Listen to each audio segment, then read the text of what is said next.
You can't train for a long endurance event when you're time poor or you have kids. Or can you? Welcome to Iron Dad. Today we're going to talk about how you can train, or at least offset any losses, when you're really time poor, or say the kids are sick or something like that, and you can't fit in your normal training schedule. Now, as most of you know, my big picture goal is Ironman. So I'm going to talk in terms of long endurance events today, but these general principles can be applied across the board to many different types of training. Now, before I get into this, I actually explored a couple of different ways of training for endurance events, specifically thinking about how I'm going to fit this in with a busy work, life, family schedule.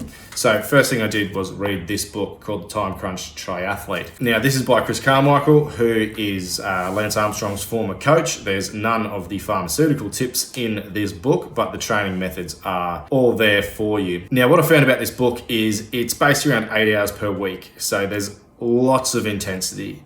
Considering my injury history, I felt like it was just going to be too much for my body and that eventually I might break down or re-aggravate some of the older injuries that I've had. I do, however, plan to explore this book a little bit more because I actually think it would be an excellent way to prepare for something shorter, more intense, like a sprint triathlon or a 5K, something like that. The other book that I read was 80-20 Triathlon by Dave Warden and Matt Fitzgerald. So I like this one because it's a lower intensity and it means that I can actually recover from the sessions that I'm doing, even if maybe I'm not resting as much as I'd like because of, long work days, or maybe the kids are getting up at night because they're sick or something like that. So it allows me to back up session after session for the most part, even if I'm not getting the recovery I want. It's less intensity, so it means that it's a much longer process, but I also feel like this is a more sustainable way of training, especially if you're not able to recover the way that you might hope for various reasons. Now, I fit my training in around my kids, so most of my sessions happen between 7 p.m. and 9 p.m. at night, with the occasional very early morning if I'm feeling up to it. I tend to aim between about 4 and 8 hours of training on the week, depending on what phase of training I'm in and different life demands and things like that. So that's basically the context of my training and what I'm looking at here. The general principle that we're talking about today is going to be around minimal effective dose and how you can prevent losses or offset losses and even make gains when things get really busy and get in the way of your training. Now, missing sessions happens all the time. I miss them all the time. As a normal person with a normal job, it's inevitable that something's going to get in the way. You're going to have one of those days, one of those weeks, or even one of those months where you just can't train like you want to for a lot of different reasons. So what do you do about that to make sure that your hard work isn't undone every single time you have a sick child or a crazy week at work? Well, you do less, but you need to do it in a certain way to limit or even negate any of the losses that you might have. And that's where this concept of minimal effective dose comes into it. So what is minimal effective dose? It's really important to understand what this is, because if you know about it, it's actually a really powerful tool to help preserve your gains or even continue the process of progress in your sport when things don't quite go to plan. Minimal effective dose is the smallest amount of training that you need to do to elicit the desired effect. So what's the least frequency, volume, and intensity that you need to do to maintain or even improve your fitness slightly? Now, don't be mistaken. This is not the amount of training you need to do to break world records or chase PBs.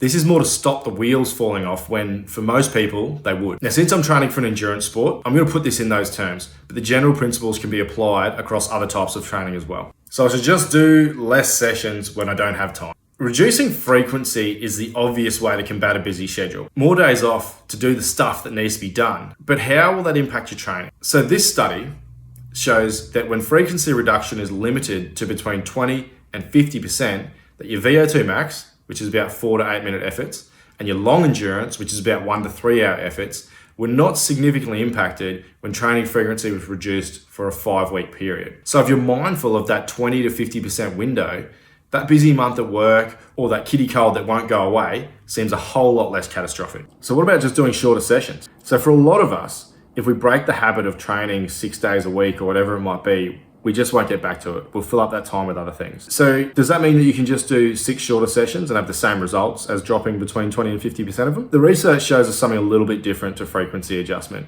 So if you cut the volume or the session time between 33 and 66%, your VO2 max, so your 4 to 8 minutes, is largely unaffected. But if you cut the session duration by more than 33%, then your long endurance, so your 1 to 3 hour efforts, is decreased. I actually did this morning. I woke up a little late, fed a little doughy, had a 90-minute run. So I did the quick calculation and went, 90 times 0.66, and that gave me 59 point something. So I went for an hour-long run. So by cutting that volume by around 33% and no more, I'm still going to get a similar aerobic benefit from that session compared to if I just drop the session altogether. So what I'm saying so far is that if you reduce the amount of sessions you do per week between 20 and 50%, then that's going to be okay for around about a 5-week period, and you should be able to maintain most of your VO2 max, so your short endurance, and your long endurance, so that 1 to 3 hour efforts. If you're just going to reduce your session duration, make sure you're keeping that reduction to about a third of the original length. So do a 40-minute session instead of an hour. That way you'll maintain both your VO2 max and your long endurance. But what about intensity?